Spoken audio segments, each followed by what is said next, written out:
Do not ask for alignment. Do not ask for feedback. Do not ask, what do you think? It is not productive and it is not going to give you what you're actually looking for. Let me offer you some different language that I have found time and time again produces a much more aligned conversation and ultimately get the decision made. Welcome to another episode of After the Cert, the career podcast for product managers who've collected all the certifications and taken all the courses and still feel stuck in their product career. I'm your host, Jess Sherlock, product management career coach. I know firsthand what it feels like to be overwhelmed, lonely, and stuck in your product career. And I'm on a mission to help you feel confident and empowered to take the lead in your product career and achieve your unique career goals. You can count on me for practical and actionable advice, plus relatable stories from PMs navigating the messy middle of their career. And remember, if you're feeling stuck with your product management job search, worried about making a great impression during your first 90 days in a new product job, or you want to position yourself for a promotion at work, I'm here to help. You can check out my coaching programs at jesssherlock.com/apply and book time on my calendar so we can chat. Let's get into it. Hey everyone, we have a fun topic for today, and this is one that usually gets me fired up. So if you're listening and you've been in a coaching session with me before, you've probably heard this topic before. If you have not, then just know that this is a topic that I feel really passionate about because it's a problem I see so often, but it's so avoidable. All right, tell me if this is you. Do you ever feel frustrated because there are folks on your team or maybe your stakeholders where it feels like you just can't get alignment? You're seeking this elusive, perfect alignment. And you're saying things like, I swear I have said this over and over again. No one is listening. I have been saying we should do this. No one is listening. Does that sound like you? Because if so, here's what I usually notice, and I want you to ask yourself whether these two things are true in a situation maybe that you're dealing with right now with not being able to get alignment. Here's the number one thing that I notice. Often, it's not actually clear who the decider is. Think about that for a moment. Usually, there is someone who ultimately has the decision ability on a key decision that we need to make. Maybe it is around whether or not we are going to prioritize something that will interrupt our roadmap. Maybe it is to expand the scope of something beyond what we had initially planned for our MVP. Whatever the decision is, whatever this issue is that you're trying to get alignment on, if you don't know who the decider is, then how on earth can you get alignment? Because then it's just you and everyone else's opinion at odds with each other. Usually what I notice is it's not clear who the decider is. So ask yourself, who is the decider? Sometimes it is the person who is most senior in that part of the organization. Other times it may not be exactly clear and it may take some work to go figure out who the decider is. All right, here's the other thing that I usually notice. PMs will come to me in a coaching session saying how frustrated they are that, they've said what we should do a few times and quote unquote, no one is listening. And what I'll usually say is, okay, tell me about how you communicated it. And what I'll hear is that it's been fairly informal. Oh, I mentioned it in a one-on-one, or oh, I put it in a Slack update. And just as important as it is to know who the decider is, it's equally important that someone, usually you, the PM, have put together a thoughtful proposal. Because without these two ingredients, you're usually not going to get anywhere. And this is where folks are by the time they get in touch with me. They're really stuck and they're really frustrated. So I want to help you avoid this situation in the future by telling you what I recommend instead. Number one, you want to identify the specific decision that needs to be made. And I would recommend that you consider whether it is a one-way door or a two-way door decision.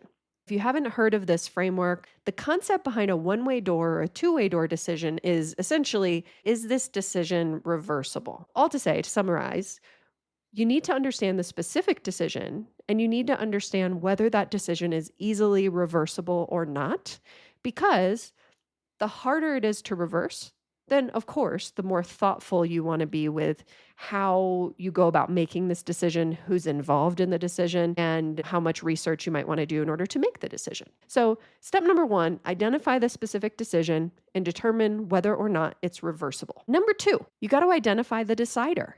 Now, sometimes it's you as the PM.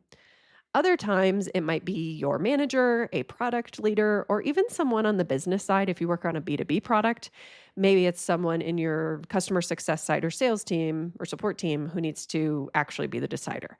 It really depends on what the situation is. But sometimes it's obvious who the decider is. Sometimes there's a little work just in figuring out who the decider is. But it's work well done because the worst case scenario is that you go about trying to get this decision made only to find out that the wrong people were in the room. And I know that this sounds so obvious, but I can't tell you how many times I've had conversations with PMs where I say, well, whose decision is it to make? Who's the decider? And more often than not, folks have trouble answering that question. So I want to encourage you to always be thinking about that. And the decider is just one person. The other folks that might be easy to forget about are anyone who needs to be consulted or informed. Maybe it's a situation where the decider would be your product leader, let's say, who's going to be the one to help decide what's in or out for this MVP that we want to demo at an upcoming user conference. Great. We know that that person is going to be the decider, so we definitely have to make sure we're speaking with them. But who might need to be consulted or informed? In a lot of cases, at least when I remember having a user conference I was a part of, it was really important that our customer success team was consulted as a part of it because they were preparing to talk to their customers who are going to be at this event. Maybe our support team needs to be informed because they might get an onslaught of questions about that functionality. And so we need to make sure that they understand what's going to be demoed so they can be prepared to support it. Step two is, who is that decider? But also, who are those stakeholders who need to be consulted or informed so that you can loop them in the right way as well? So sometimes those two steps are easy, sometimes not so much. And if you're new to the team, this may be something you have to put some extra effort into if you're just not familiar with stakeholder dynamics. Because the real fun fact, especially about small teams, is that people's titles don't always tell you who can interrupt a project and who can cause a project to be brought to a screeching halt if they weren't involved. So if you're not sure who the decider is, you're not sure who needs to be consulted and informed because maybe you're new to the team, then ask around. Ask other PMs on the team, ask your manager, and kind of find out like, hey, who are the people who have been critical to decisions like this in the past? Now for arguably the most important step, which is you actually have to create a proposal. Often I'll hear people say, I can't get alignment. I just keep repeating myself. No one's listening. And remember when I said, hey, how have you communicated this? Basically never do people say that they've actually written up a proposal. Usually they say they've put together a Slack message or update, or they brought it up in a one-on-one. But here's the thing, a proposal is not a Slack message. It's not a conversation. It is a written document that you have put deep consideration into. It's data-driven. It's thoughtful. It's something, think of it this way. This proposal is something that you would feel confident executing, even if there was no one else who needed to approve it. So imagine it was your own business of one. You were writing up this proposal in order to, get yourself aligned on your game plan, and then you were going to go execute it. No one else is going to approve it, right? So I know that might feel like a bit scary, but that's the idea, is that someone needs to really look at the ins and outs of this decision, the trade-offs, the pros and cons, and put together a proposal for what we should or should not do. And then it needs to be presented. Now, the presentation can be as formal as your organizational culture needs it to be, but all I care about is that it is a conversation with the right people in real time. So this is not a Slack thread. This is ideally an in-person or like a live video call type of conversation where you have yourself the decider, and any of those other stakeholders who need to be consulted or informed. And in this conversation, you don't want to go into it unclear on how people are feeling. If you don't have any relationship with the decider or these stakeholders, it may benefit you to kind of lobby those folks in advance, meaning having some one-on-one conversations with those folks in advance to gauge their opinions, gauge their feelings on the topic, because you never want to be blindsided when you have a key group of people together like this, because it'll just undermine your credibility.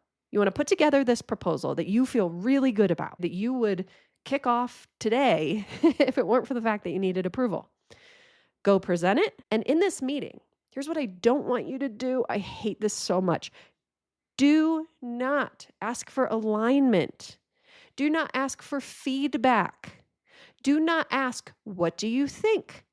It is not productive and it is not going to give you what you're actually looking for.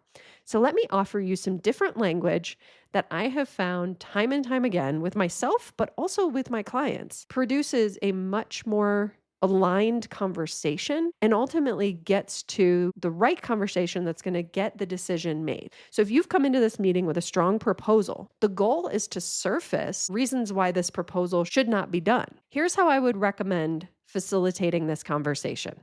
And remember, it's in real time. There's 3 things you're looking for. Number 1, are there any questions that you can answer? Ideally, folks have read your proposal and you are able to answer any clarifying questions. And these should, I always joke, these should not be leading questions, but things like, hey, does this mean da da da da da? Now is not the time to be saying questions that are going to open up a can of worms or that are really like leading towards a different idea, for example. So clarifying questions are an important part of the conversation. Number 2, reactions. It's really common when you're sharing your proposal that some folks just may have a negative reaction. And maybe this resonates with you. Have you ever presented an idea to someone and they respond with what sounds like a feeling or a reaction? You hear them, but you're also not quite certain if you should take action on it. I hate that feeling. But it's really common for me to hear from PMs who have experienced this, where you share your proposal and someone says, I don't know, it just makes me nervous. And you're kind of like, okay, so should I not do it? Like, okay, you're nervous, and that's not your action item to take, right? Or I don't really love this. Okay, that's not an action item. But it is a reaction. So as someone who's making the proposal, I do like hearing reactions. I want to hear how people feel, what their gut says, but I'm looking for things that are actionable. And sometimes I will just say back to a stakeholder, okay, that sounds like a reaction. I'm not hearing a way to take action on it, but I want you to know that I hear you and I feel good about this direction given the data I've seen. Maybe you can share some details about why you feel confident.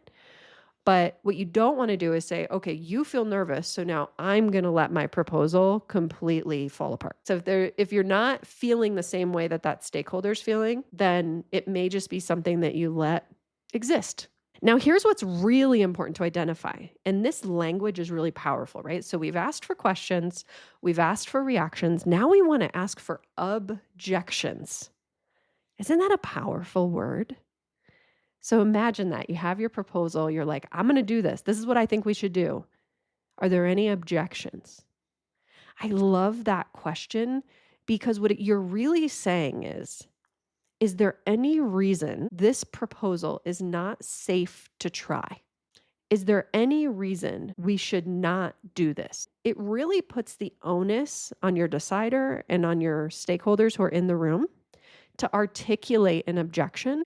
And then sometimes you can shut down an objection very quickly where someone might have a concern about, the feasibility of something. And you can say, oh, no, I confirmed with the engineering team, we can do this, right? Or maybe it's a legal thing and maybe you've done your due diligence to go chat with the legal team, right? So sometimes an objection will come up that's a really good point, but you've already handled it. So you can just reassure that person. But if there truly is an objection, we should not do this thing because it positions us in a way that moves us further away from our vision for the product, or this is too much of a legal risk for some reason, right? Like true objections, you do want to hear about.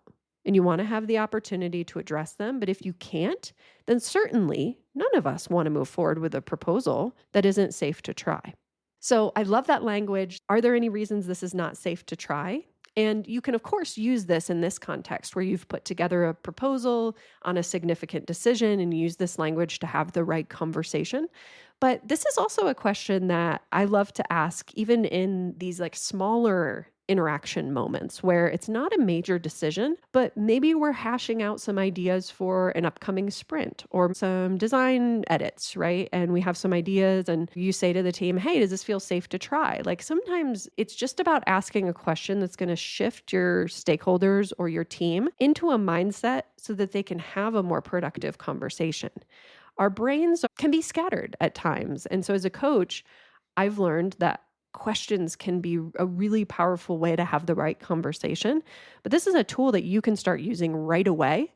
And I have clients where I pretty regularly will hear from them, oh my God, I used the safe to try method today and it was so good. I've even had folks tell me that their team members started to use it as well because they found it really helpful. Now I'll ask you, because talk is nothing without action. So I'm curious, is there a project right now that feels stuck? Is there something going on in your product, in your team, something that feels stuck where you might be able to try this approach? Great. It is literally one of my favorite. It's one of the most effective techniques that I offer people. And anytime this frustration around alignment comes up, I always go straight to this safe to try approach. So I truly hope that this is something that you try to put into action as soon as possible.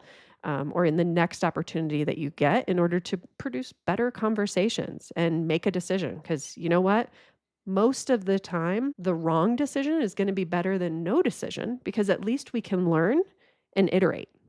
As always, if you have questions, reactions to this episode, please reach out to me on LinkedIn, send me a DM. I'd love to hear where you're feeling stuck. And my Shine program is actually designed to help you with these sorts of things. Being a great PM is, of course, about hard skills, but it's also about soft skills like being able to navigate difficult situations, have effective stakeholder relationships, and navigate trade-offs. So if you're feeling stuck and you'd like more support like this, you might find my Shine program really helpful to get unstuck in your career, get to that next level, maybe get a promotion. And so feel free to check out my Shine program at jesssherlock.com/shine. Again, that's jesssherlock.com/shine. You can check out all my programs at jesssherlock.com/apply. And like I said, connect with me on LinkedIn, send me a DM. I'd love to hear from you, and I'll see you next time on After the Cert.